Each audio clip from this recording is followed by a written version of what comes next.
Welcome to That's Life. I'm your host, Leah Leach. Thank you so much for tuning in to our Saturday show at our new segmented time at 7 p.m. Eastern Standard Time. As you all can see, look who I got on the set with me. I got Sean with me on the set today as we talk about this hot topic that has impacted the both of us. Please make sure that you like, follow, and subscribe to all of our social media. You can find us, of course, on Facebook, on YouTube, Twitter, IG, and of course, you can find us on our website at That's Life by Leah Leach. All right, as you know, we always kick off with our sponsor. Our sponsor for this evening is Xeon Starfighters. Are you looking for a new story to read? Something that takes you out of the mundane day-to-day? Something inspiring and that combats boredom? Something that will have you on the edge of your seat with every page you turn? Then check out Xeon Starfighters. It's a new book series where ordinary youngsters dive full on into an extraordinary circumstance against a powerful adversary trying to ruin their world. It's either they survive and go on to fight again, or they die and aren't worth mentioning.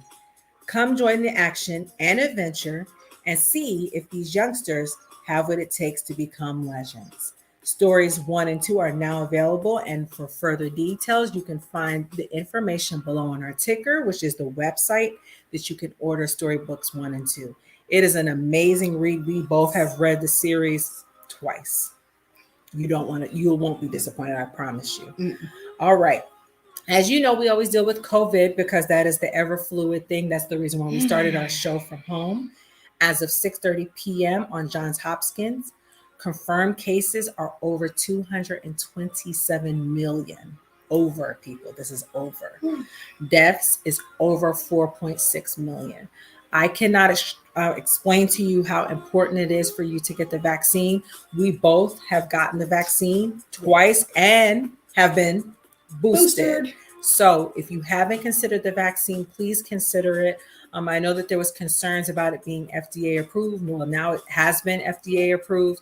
And I know that there's some things behind the scenes in terms of side effects and all of that, but it is worth considering to get the vaccine to keep you and your family safe, okay? So on today's show, we're going to be talking about overcoming heartbreak. This isn't a very important show for the both of us as we've experienced heartbreak in different forms.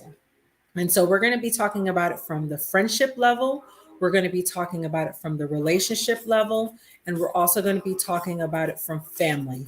And as you know, we can experience heartbreak when it comes to all three of those. We can even experience heartbreak when it comes to death. And we are going to talk a little bit about that as well, too, during our segment. This is kind of an open heart show. I think this is appropriate to say that. It's an open heart show since we are talking about overcoming heartbreak. So when we come back, we're going to kick straight off into the show and talk about overcoming heartbreak. And of course, it's me and the wife today. We'll be right back.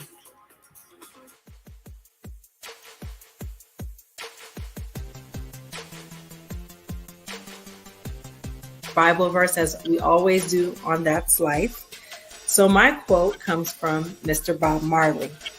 You never know how strong you are until being strong is the only choice that you have. Our Bible verse comes from Romans 5:3-5. Not only so, but we are also glory in our sufferings, because we know that suffering produces perseverance.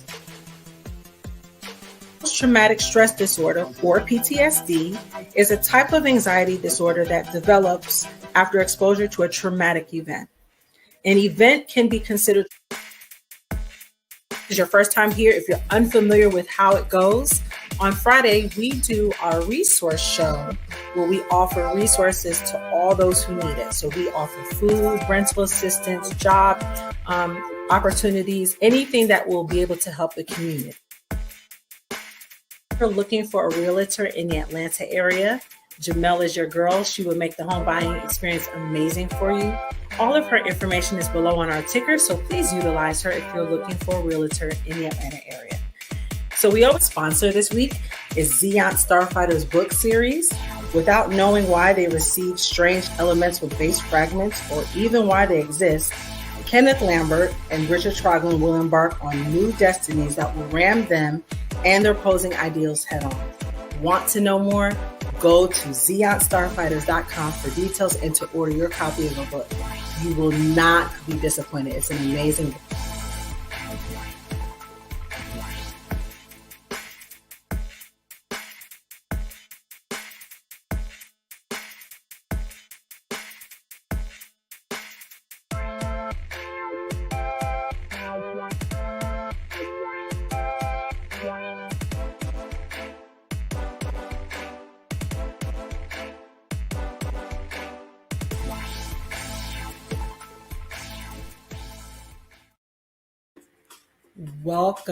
Welcome to That's Life. I'm your host, Leah Leach.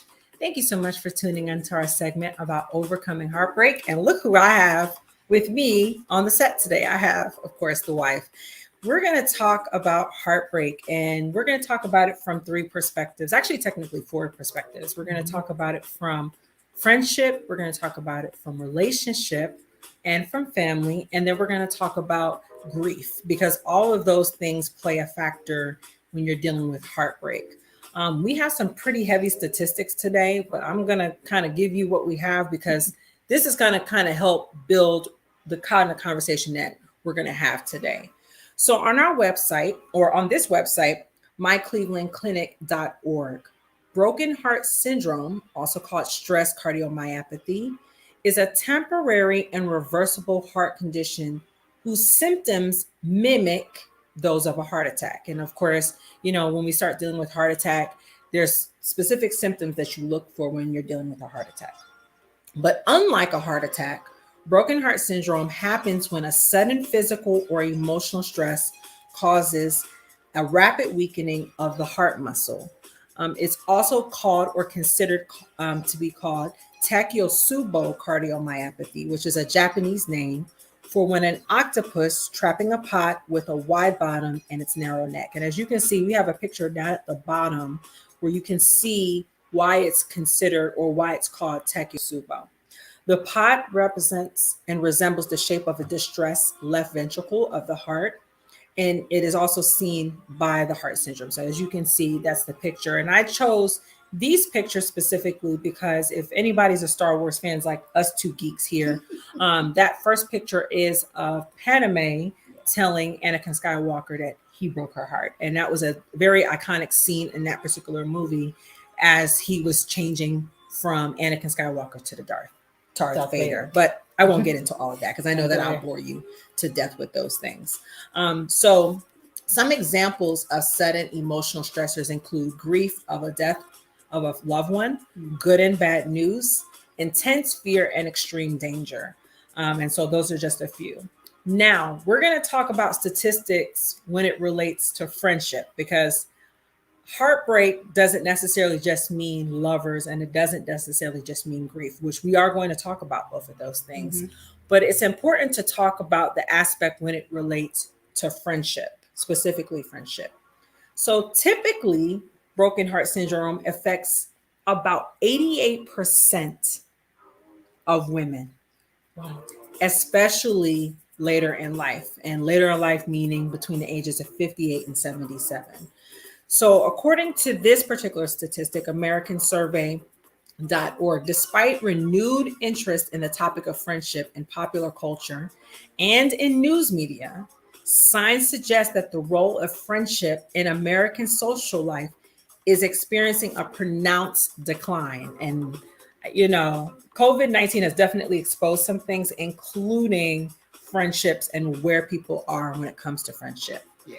The May 2021 American Perspective Survey finds that Americans report having fewer close friends than they once did, talking to their friends less often, and relying on less of their friends for personal support, which, Yeah, no, I come to think about that. When you look at your friendships, you tend to realize, like, you know what, that's actually kind of true. So I can count how many friends I got on one hand, but even then, they're considered more like my sister and brother.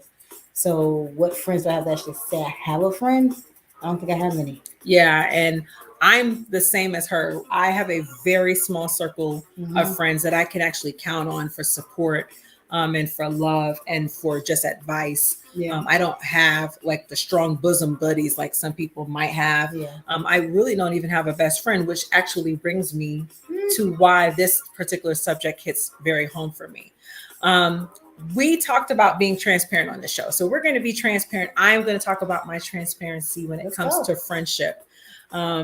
For the sake of the person, I will not disclose the person's name, but people who are very close to me know about this particular person and how it impacted me.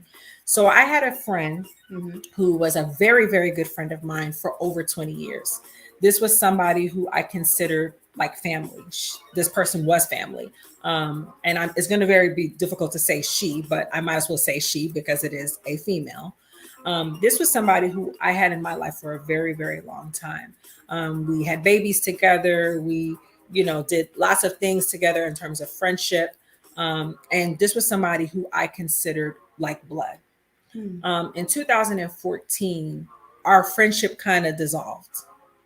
And there was lots of real crazy reasons behind why it dissolved, but it did dissolve and it dissipated. This was, again, somebody who was in my life for over 20 years. Wow. Had seen me get married and divorced and remarried, had seen me have children, graduate from high school. This was somebody who was a very integral part of my life. And when I lost that friendship, it did something to my psyche. It did something to my heart. So much and so that it was very difficult for me to develop friendships after that point. Even when I was very guarded. Yeah. I was extremely guarded. I was heartbroken. And I was at a place where I did not want to be close to anyone. I didn't even want to share what I was feeling with anyone. So much and so that it actually impacted a friendship that I had built in Sean, even prior to us even transitioning to a relationship. I remember meeting Sean by phone, and it was around January of 2010, I believe. And it was just at that point, our relationship, my friend and I's relationship was starting to kind of change. But again, I thought it was simply because, I had children and she was already having her child as well too. So we thought that a lot of that was because of time and distance. But as time went on and Sean and I developed into a relationship, I noticed that the friendship was starting to get less and less. And I will not lie, you all, it broke me. It broke my spirit when she and I's friendship dissipated. I remember sending her a very, very long email and asking her why things were different. What caused this thing to be different? And I remember her telling me that I said something that hurt her feelings. But this was somebody who was in my life for over 20 years. Right. You think it'd be something that you could work through, right? You would think it would be something we could work through, but it wasn't something we could work through. And it impacted my life so much. And so that like I said before, the friendships that I developed after that people had a very hard time trying to get into my heart. And I just remember, and I still have these moments where I think about her and I might dream about her and dream about her child who I was very close with. And I dream about what our friendship would be like now that I'm going through all these things with metastatic breast cancer and just all of that. And I sometimes feel angry. I feel angry and I feel frustrated. But then I remember that people are put into your life for a season. And people are put into your life for a lifetime. And even though the season was 20 years, that might have been the season that she was there for. She was there for that particular moment in time and spectrum. And so I just try to deal with that the best way that I can. It still hurts from time to time. I still think about her because I had a built-in relationship, not only with her, but with the extensions of her, which was also her child. And sometimes it gets frustrating. Sometimes I even will see a post or I'll see a picture and it reminds me of those times when it seemed like life was simple. And I can't understand, even though, it has been years since we've last spoken. Sometimes it's difficult to understand, but again, I just try to put in perspective that things happen for a season in a lifetime. And so I hope and wish her the best. I hope that she's doing well. Mm-hmm. And I hope that her family is doing well. But I also understand that sometimes, to grow, you have to cut the weeds. And Yes. sometimes, what you think is a flower or something that's blooming with you is actually the thing that is holding you down. Yes. And it's so- sucking you dry. And it's sucking you dry. Mhm. And so I won't say that she did, but I'll say that maybe there were some things that were happening at that point or that course of my life that was going to take me away from my Correct. growth. Yeah. And there's sometimes you could be having on blinders and don't really know that you do, and you can't see certain things that's showing that this person is needed to be in your life. Absolutely. Mhm. And that's a key thing when it comes to relationships. And we're going to talk about some ways to overcome heartbreak because, again, heartbreak doesn't necessarily mean lovers. I think so often we always go to that point, which we are going to talk about that. But it's so easy for us to consider friendship as a part of that because all things come from a friendship. Usually it comes from the base of a friendship. Mm-hmm. So we're going to take a quick break. We're going to talk a little bit about family, and we're also going to talk about love. And Sean's going to talk a little bit about her experiences when it comes to overcoming heartbreak, because I'm not the only one that's experienced heartbreak in this picture. We all have had some form of heartbreak. We all have. Whether we want to talk about it or not. Or whether we want to be transparent, because a lot of times transparency, people are scared to put that on their chest and to wear that. Yeah. But I wear that as a badge because that teaches me about my experiences and about my life. And your growth. And about your growth. Absolutely. There you go. So when we come back, we're going to go back into overcoming heartbreak. We'll be right back.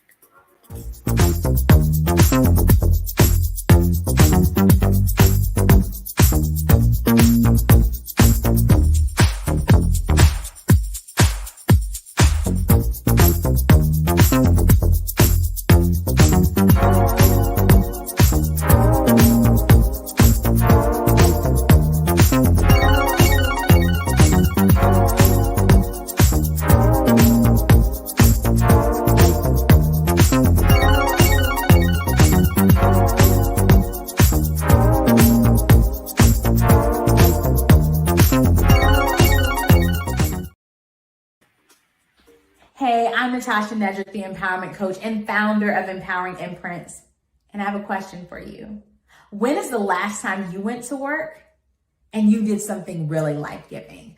I mean, you showed up on a Monday morning and you were excited to be there. The truth of the matter is, far too often we find ourselves climbing corporate ladders we never intended to be on. Why? Because we've convinced ourselves that the only way we can make money to put food on the table to take care of our family is to work at a job that leaves us dead and feeling unsatisfied. Well, I want to challenge you to change your narrative, to believe that the gifts and the talent and the purpose and the passion that God placed inside of you shouldn't be going to waste. In fact, it should be making you money. As an empowerment coach, I work with faith-based entrepreneurs and professionals to help them discover their purpose, monetize their gifts, and build wealth. You keep saying you're ready to start your business, to write your book, to start your next. You know what God has placed inside of you. You keep putting it on hold. You know what it is. You just need someone to empower you to get it out of you. Go to empoweringimprints.com and let me empower you to do your next. Hey there, That's Life viewers. Thank you so much for tuning into our show about overcoming heartbreak. As you can see, I have the wife in the set with me. We're going to be talking about heartbreak. We've already talked about heartbreak when it comes to friendship, and now we're going to talk about it when it comes to relationships, love, marriage. And we're also going to talk about it from the perspective also of family, because It happens. we both have had shared experiences when it comes to family heartbreak, but we've also had shared experience when it comes to love. So we're going to give you a big statistic. And so we're going to break this up in two pieces because there's the only way we can do this. So we're going to start with marriage or even relationships.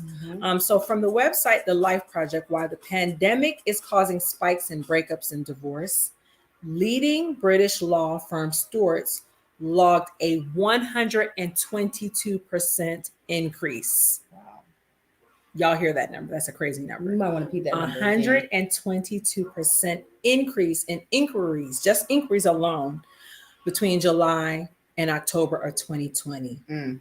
In addition, Charity Citizens Advice reported a spike in searches for online advice on ending a relationship. In the United States, there was and has been a 34% rise in sales of its basic divorce agreement with newlyweds who got married 5 months previously. So you've only been married for 5 months and you've considered divorce. Wow. And that makes up about 20% of sales. Wow. Wow. Those numbers are crazy. So we're going to talk about relationship, and we both have had kind Some janky situations. of some bad relationships. Man. So I'm going to let Sean go first. Oh, man. And she's going to talk a little bit about how that impacted it. Because relationships, overcoming a heartbreak from a relationship It's hard. will definitely sway how you view people and how you see people. So Sean, talk a little bit about your experience when it relates to that. Well, I can relate to that with one of my relationships that I had that was back in high school. And we were together for 7 years. That's crazy for high school, right? But we were together for 7 years. And, you think that that'd be the person you're with. But then as you grow older and start experiencing things, you start seeing things change. And my ex went out and got a job and started hanging around other people. She started acting different, and it started, I would bring it to her attention, and we started getting into arguments, and she started distancing herself, where she'd end up just hanging around other people and just being mean to me all of a sudden. And I started looking at myself like, what did I do? What did I do to deserve this? So of course you can only take so much until your heart just like breaks.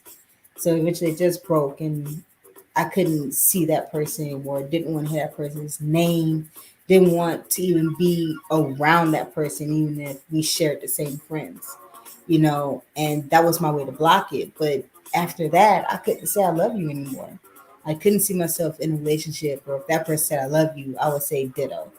I couldn't say that word, because it's like, if that person that I was with for 7 years could say I love you and then break my heart the way it did, then what is real love? Like, what is that? Yeah, and I can definitely obviously relate to that on a perspective of previous marriage. As many of you all know, I've been previously married before. And my first marriage was one of those that I didn't know a lot. I don't blame him, and I hope that he wouldn't blame me either. Yeah. But we were just not in a safe, good place when we got married.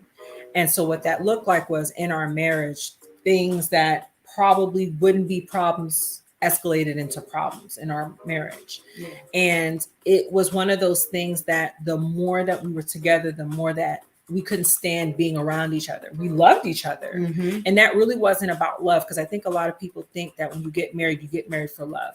You don't get married for love. You get married for maybe other reasons. Yeah. Love is a part of that, but you get married for other reasons. Yeah.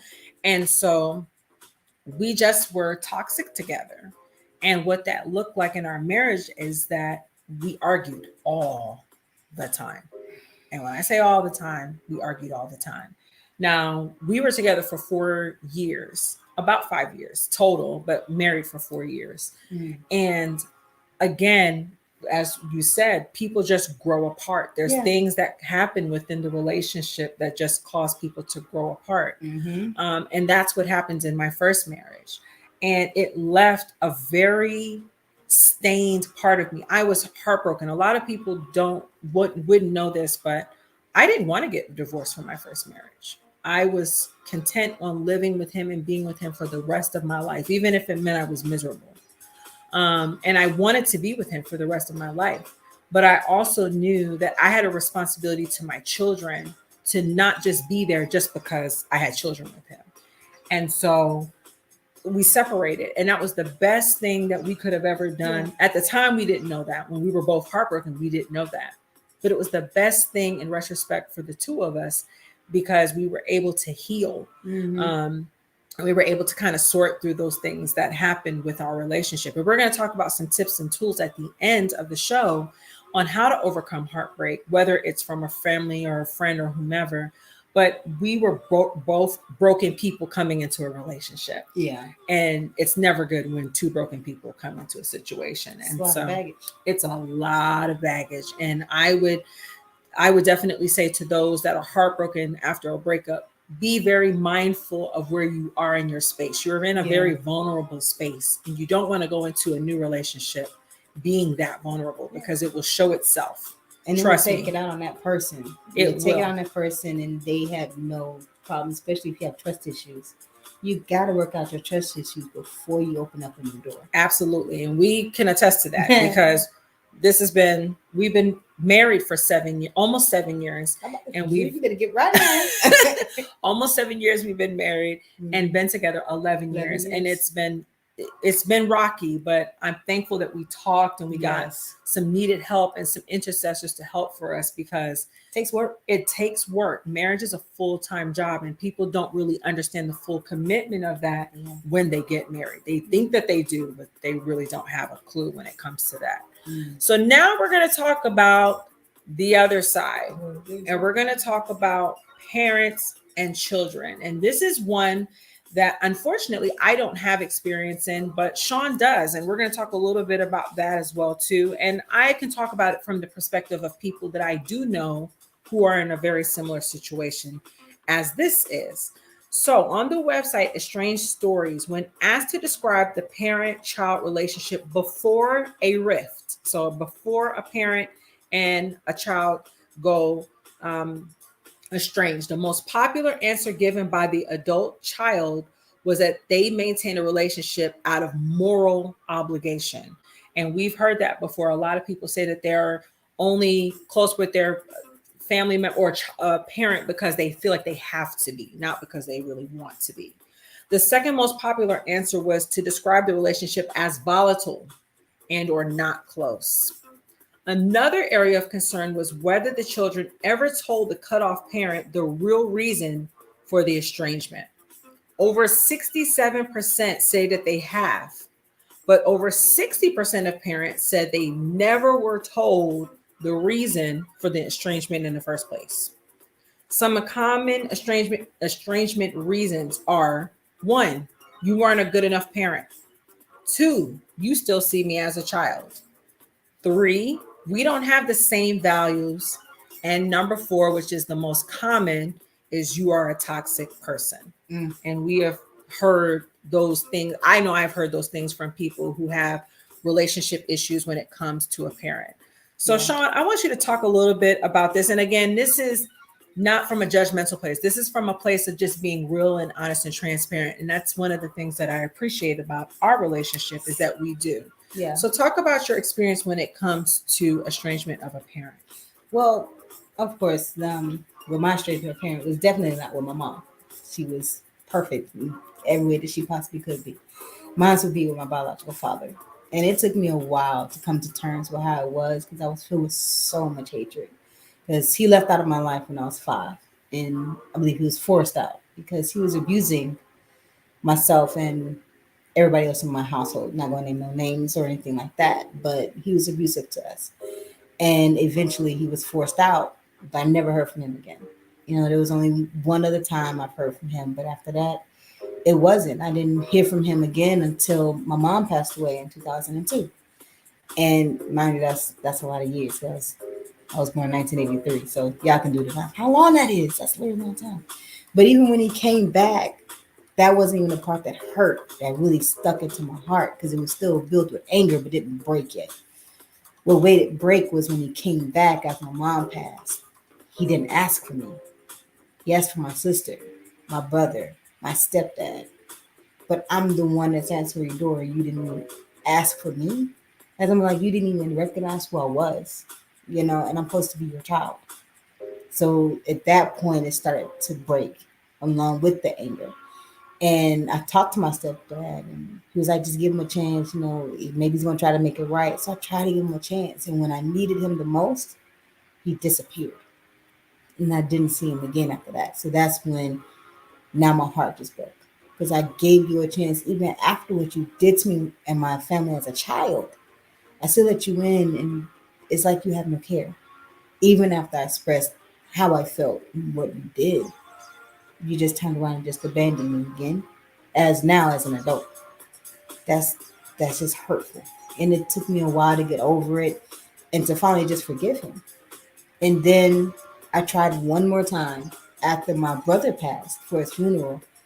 I asked him and I told him to be there. And he made up excuses why he couldn't make it to his only son's funeral. As far as I know, his only son's funeral. So that right there told me that he is not my father. He's the person that helped give me life, but he's not the man to have that title as my father. So at that point, I never thought I'd be able to disown a parent, but I was able to disown him, forgive him, and just completely close that door. And I think let me first start by saying that that's commendable that you even talked about your story, because a lot of people cannot talk about a pain, especially when you're dealing with a parent, a person that really gave you life and brought you here. And if for not for them, you wouldn't be here. Yeah. So I want to commend you first for saying your story. I also want to commend you for forgiveness. And that is a key, essential part when you're dealing with heartbreak. It's hard. Is dealing with forgiveness, specifically when it comes to someone else, whether it's an outside source. Yeah. Forgiveness is so key and essential when it comes to heartbreak. I have people around me who have strained relationships when it comes to their parents. And a lot of times what happens is it becomes the blame game. It becomes that what you didn't do and you didn't say and you didn't this and you didn't that. But what ends up happening is, as I tell people, when you point the finger, you have three fingers pointing back at you. And so the question should always be in your mind, what could I have done different? Could I have given more forgiveness to this person? And we talked a little bit about generational curses last Saturday, because a lot of it comes from generational curses and comes from generational things that people have experienced. Yeah. But a lot of times we are so hypercritical of our parents, or just hypercritical over people in general. And so it's very commendable that not only that you forgave, but that you understood that that was not a part that you needed to have into your life to protect, in order to be able to protect your peace. And that is a very key and essential part of it.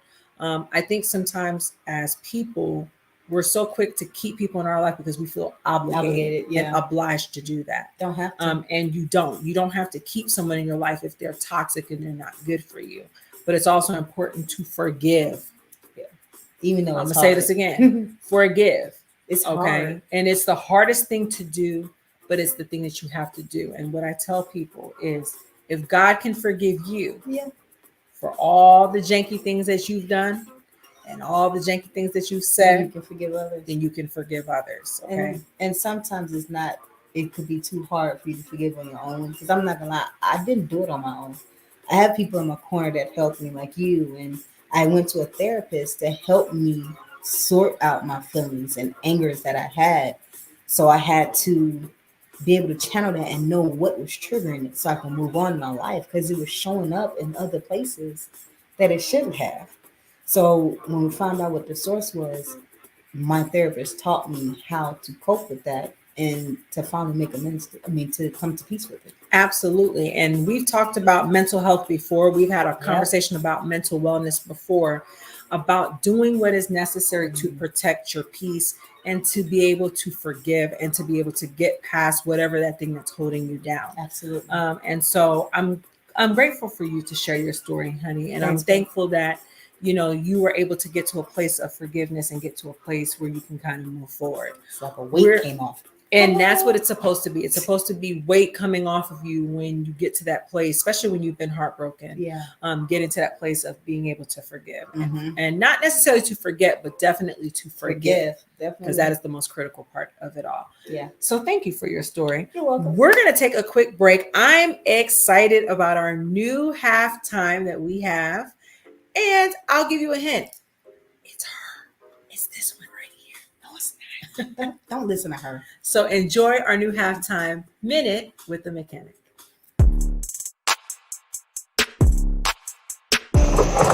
Oh, hi. Y'all back again for a minute with the mechanic.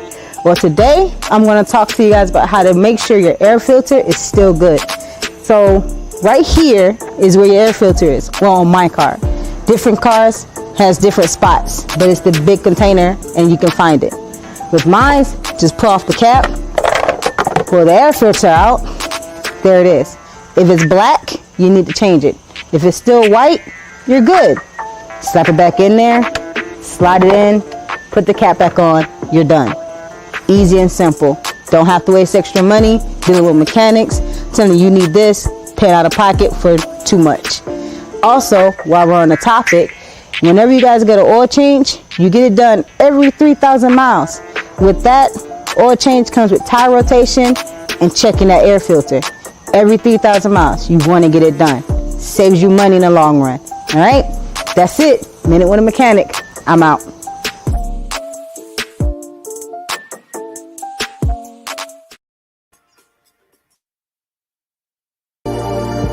You ever just dream big, dream real big? I mean, I wonder what that would look like.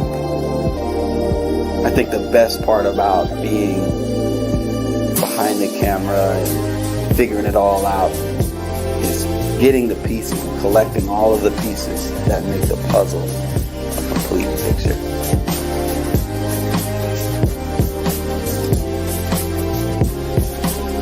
How do you make it all come together? Situations, scenarios, different things on the screen. What is it that you want to do? When it's time to actually be creative, collaboration is key. You can count on me to help turn that vision into reality.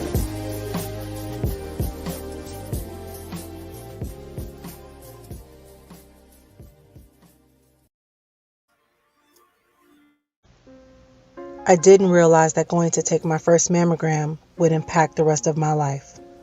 I had my life planned out, and I felt prepared in all aspects. I thought I had it all figured out until May 10th, 2017. Never in a million years did I know that breast cancer would be the newest and latest chapter of my life. My life, although chaotic, was stable. In a matter of months, my life was turned inside out. This is a story of my life.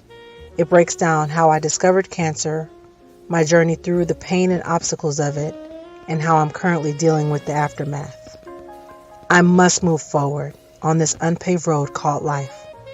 I hope that after reading my story, you'll be more inspired, you will be stronger, you will feel freer, and you are able to move forward in your own journey, whatever that may be. God bless you, and know that I'm in your corner.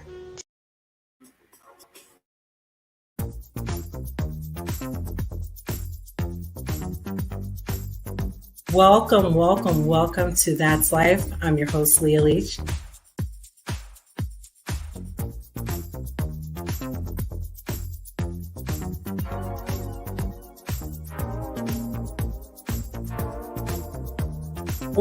And accepting who you are. Accept who you are. Guess what? I accept who I am because I have tattoos and I am who I am. Right. With all my art.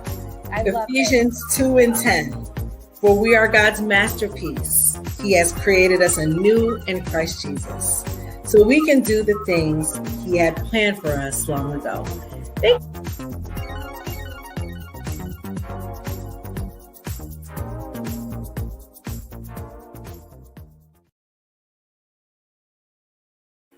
Welcome, welcome, welcome back to That's Life. I'm your host, Leah Leach. Thank you so much for tuning into our segment about overcoming heartbreak with my special guest, Sean. Did you all see that minute with the mechanic? I didn't see anything. Listen, you better learn something when it comes to this mechanic. She is great at her job. She knows what she's talking about. So check out that new segment that we've got going, Minute with a whomever it is, because it might be a mechanic, it might be a flavor king, might be a mini chef, might be anybody. So check out our segment, A Minute With. All right, so now we have come to the close of our show, and we're going to give you some tips and tools to help you to cope with emotional pain or trauma when it comes to heartbreak. And I think it's so important to give you things that are going to be that you can utilize in your everyday life when you're going through heartbreak. Okay. These tips come from Loving Roots Project. I love these tips. These were my favorite of all the ones that I researched because these were the ones that sung to me the most. So number one, write in a journal. Writing allows you to express, release, encourage the healing process. And people, what they have to understand when you're dealing with heartbreak, it's a process, people. It's not something that you can just get over the next day and say, oh my God, I'm okay. And a lot of people do that. A lot of people walk around, I'm good, I'm okay. Get that mask on. And they put that mask on that they're okay when you're really not okay. Use language such as, how did I get to this place where I am today? In my darkest place, I felt like, or what I've learned from this experience. This particular one, writing in a journal, allows you to have the expression of emotion, and it's a symbolic release, and it's critical, super critical to healing. I will tell you, I am a writer by nature. I love to write. She can tell you I have poetry books, I have journals, I have lots of things where I write because that is the way that I release the most. I hate to say it, and it's going to sound weird and kind of crazy and almost hypocritical what I'm going to say, but I am very shy. I know that's hard for a lot of people to realize because I have a whole show called That's Life. Yeah. But I'm a very shy person. And when it comes to expressing how I feel, it is difficult for me to do that in person. So if I have an issue with someone, typically I write it down. It is easier for me to say things through my words than it is to say it verbally one-on-one to a person. And what I find is when I do that, I actually feel more confident and I'm able to express how I feel when it comes to whatever the circumstance is. Number two, use your creativity. Things such as drawing, knitting, art, dance, photography, music, and pottery. This will help you create a distraction and relief from negative emotions. And I'm going to pass this one to this one over here because I wanted you to talk about how creativity has helped you to cope with some of the things that you've gone through in your life. Well, I like to draw, other than, tinkering with cars and breaking them, fixing them, getting dirty, but my main vice is drawing because as a lot of people know that sometimes when you're using drawing, every stroke has an expression to it. So if you're angry, you end up just drawing and it comes out on the paper. Even with coloring, when you're angry or depressed, you tend to go using darker colors. And then when you're happy and inside, you end up using bright colors. And we never really notice that we're doing that. Or even with the pencil stroke, it's a little bit harder or lighter. And it just brings out different art. And when you're done, it's like your emotion is on the page. It's no longer inside, it's on the page. Absolutely. And creativity is a big one when it relates to people who are on the art side of it. I'm a terrible artist. I can't draw. But you're good at coloring though. I'm decent at coloring, but I'm a terrible, I'm a doodler. You are. But I do know that music is one of the key things that can take a person out of a mood, especially when it comes to heartbreak. It can be very critical when it comes to healing, when it comes the right to type heartbreak. of music, though. The right type of Because music. you can listen to the wrong one and build out the wrong side of you. This is also true. So make sure that you listen to the appropriate music that's going to bring you out of your heartbreak. Right. Number 3, which is another critical one, find a healthy support system. This one is important because you want to join the support groups, but you don't want to be bogged down with just repeating it where it can turn into unhealthy behavior. Okay. The support groups are there so that you can discuss how you're feeling in a healthy way.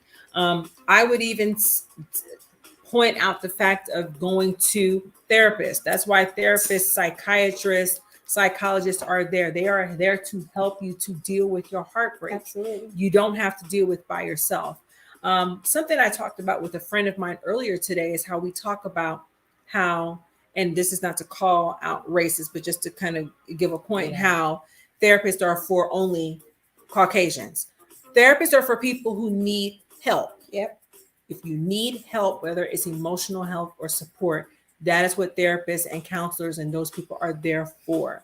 Yeah. Use someone that can give you the support, the much more needed support that you need, whether that be a minister, a counselor, like I said, a therapist, anybody who can help you when it comes to your heartbreak. So you don't feel like you're being judged. Absolutely. Number 4, use self-reflection. Think about your role in the situation and look for ways in which you can improve. When we finger point, we don't see what we did. And it goes back to that analogy that we talked about before, about when you point your finger, that you have 3 pointing back at you. Yep. You also play a part in the heartbreak, okay? And so you can't always play victim when it comes to those type of things. It's so easy for us to go to that place of victimhood, but we've all had a contribution to why this heartbreak happened. So use some self-reflection. Something I always preach, and my wife will tell you, I say it all the time. There are 3 sides to the story. Yep. His, hers, and the truth. Yep. And somewhere in between that is the truth. We all want to say our version of the truth. You see what you see. You see what you want to see. But you have to use self-reflection and look inward to find out what part did you play in that particular situation. It's like when you're sitting there looking at a picture, everybody has a different view Absolutely. of what they see. And the artist has that one view, but the people that's looking at it has a different view. Absolutely. And that is very critical when you're dealing with heartbreak. Number 5, try relaxation techniques. Use simple breathing techniques, meditation, mindful activities. Mindful activities can include mindful gardening, mindful walking, blowing bubbles for those that love to blow bubbles. Specifically, of course, we're talking about children when we're dealing with this, but I know some adults that like to blow bubbles too. Wife, talk about the importance of using that particular situation when it comes to dealing with heartbreak. Why is it important to use relaxation techniques? Oh, well, for one, it gets you to release the tension that's building up inside you. Like I said, I went to a therapist who gave me the tools, as she calls it, the toolbox of emotions. So it gives you the tools to what to do to help you through that situation. So mine is meditation. So it's where you have to go to your own area, close yourself off from everybody. If you want to play soft music, no words, that's up to you. But you just get lost in yourself. You just dig deep, open up to your own senses. And you eventually work through each one and then watch it float away in a cloud. That's mine. Because, who doesn't like laying on the ground looking at clouds pass by? Absolutely. So just those are the simplest things that can easily change your mood when you're going through a heartbreak. It's going to take time, though. Not saying it's going to happen overnight. It's going to take time, but it does help. Definitely. Mine was walking. She can tell you. When I am in the worst of moods, walking is something that is very critical for my mental health. Sweat equity. I'm a big time proponent on sweat equity and just going outside and taking a walk and kind of resetting and regrouping. Sometimes the best thing that you can do is, like she said, remove yourself out of the situation, whether that be physically or emotionally. Remove yourself and come back to that place where you can kind of see this heartbreak in a different perspective and a different mindset. So very critical, very important. Number 6, distract yourself. This one is a good one. Watch a movie. Have coffee with someone who you love and trust. Take a temporary break from emotional pain and distraction because it is important in your process. Again, distractions are things that are going to give you a reprieve from thinking about and overthinking and replaying the heartbreak over in your mind. It is an escape. And she can tell you she's a big proponent on movies, watching movies. I am definitely a big proponent on drinking tea. I drink tea. I'm not a coffee drinker as hardcore like some people are, but as she is. But, a cup of tea and just removing yourself again away from the situation and just trying to do something to distract your mind from what you're going through. Number 7, exercise. And we just talked about this. Exercise helps with the mind.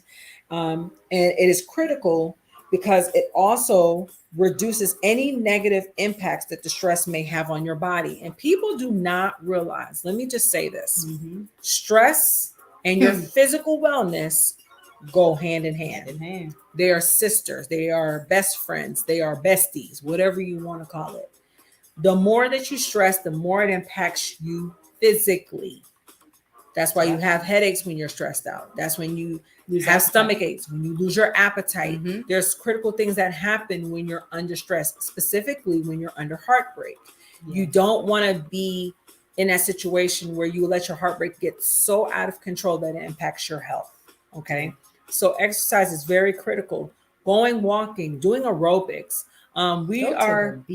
Go to the beach and walk on the beach. Yoga is a very good one. It centers your mind. It centers your body to be able to focus on what you're dealing with at that moment, as opposed to what you're thinking about in your mind. So exercise is critical. You don't have to do hardcore cardio. You don't have to do Billy Blanks and all these other Sean T and all these other crazy people. Just do something as mindful as walking. Yeah. It's simple, and it will keep your mind off of your heartbreak. Number 8, identify unhealthy thinking patterns. Use self-talk to change patterns. Say things like, I will get through this. I am strong. I am brave.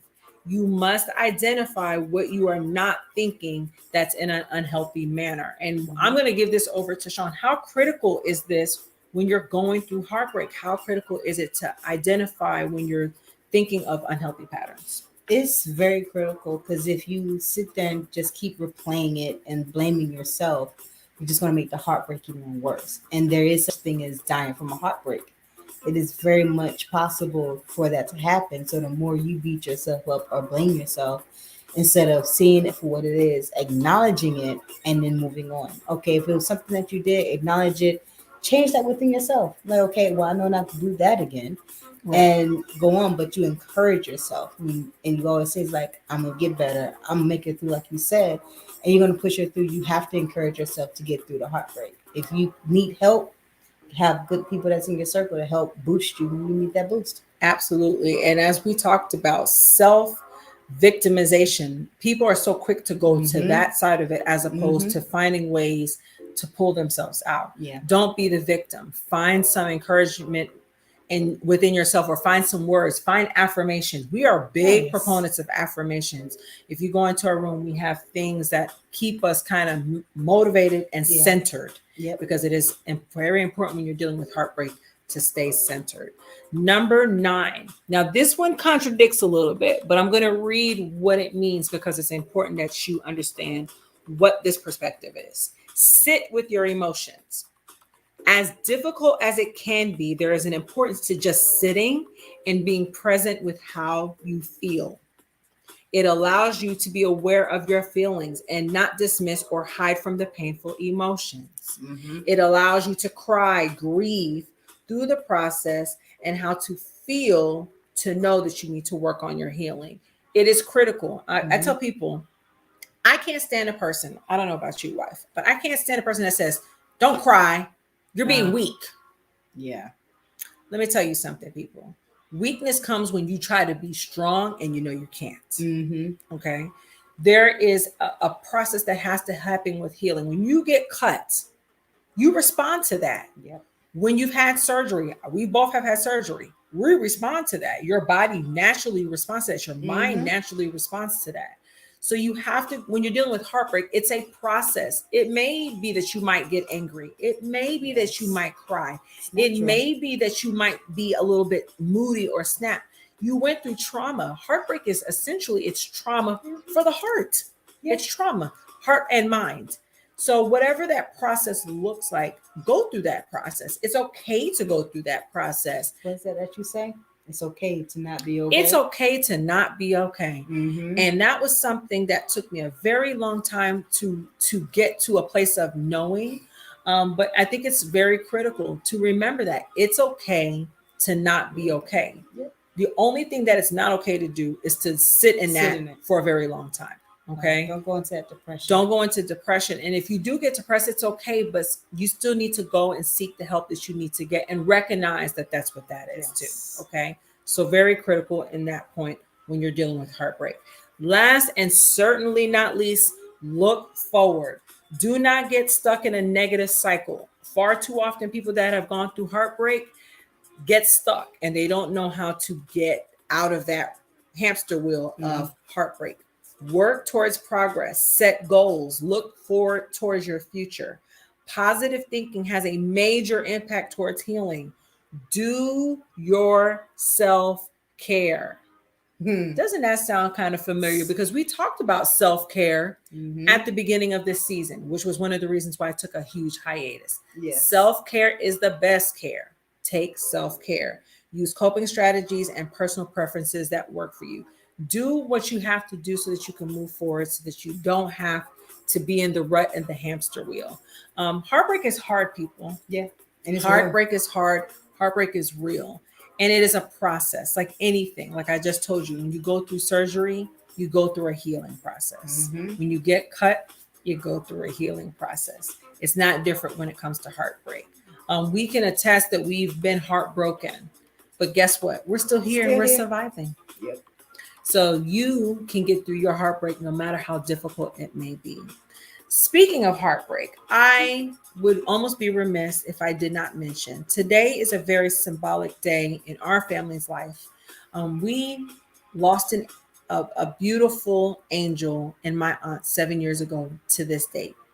Yeah. That was a heartbreaking moment in my life. She can tell you I had a very difficult time when my aunt passed away. This was someone who was very instrumental in my life. If it were not for her, I don't believe that life would have been born. She was a big supporter of not only me, but of Sean and just of the two of us individually and collectively. She was an angel. She is my guardian angel for sure. And so I would be almost remiss if I did not acknowledge that this was her anniversary today. So rest in peace, sleep in peace always, my aunt, my very special person in my life who we endearingly call Tia. She is missed every day. Although sometimes I want to feel heartbroken, I'm thankful that she is in the clouds. Yes. And she is healed and she is whole and she is partying up a storm with her mama and her brother and all the people that have trailed before us that have transitioned on. So rest in peace to my aunt. Yeah. So now we're going to close. And as you know, we always close with a Bible verse and a quote. And so we're going to close with our quote as of right now. So our quote is from an unknown author. Healing is not an overnight process. It takes time. Sometimes you'll feel like you're finally over something and happy again. And then sometimes the wound will reopen. Don't give up. Don't get discouraged. Take each day one step at a time. Just try to be in a better place mentally and emotionally than you were yesterday. And that's the critical part. Take it moment to moment, day to day. Psalms 147, 3 and 5. He heals the brokenhearted and binds up their wounds. He determines the number of the stars and calls them each by name. Great is our Lord and mighty in power. His understanding has no limits. Thank you so much for tuning into our segment about overcoming heartbreak with my very special guest, my spouse, my wife, Sean.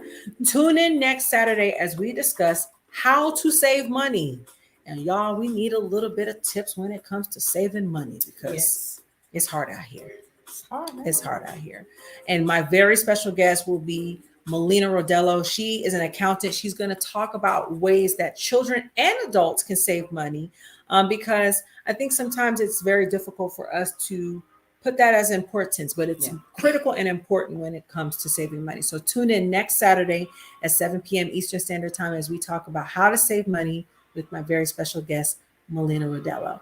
Until next week, make butterfly moves daily from me and her. See you next time. Bye. Everybody.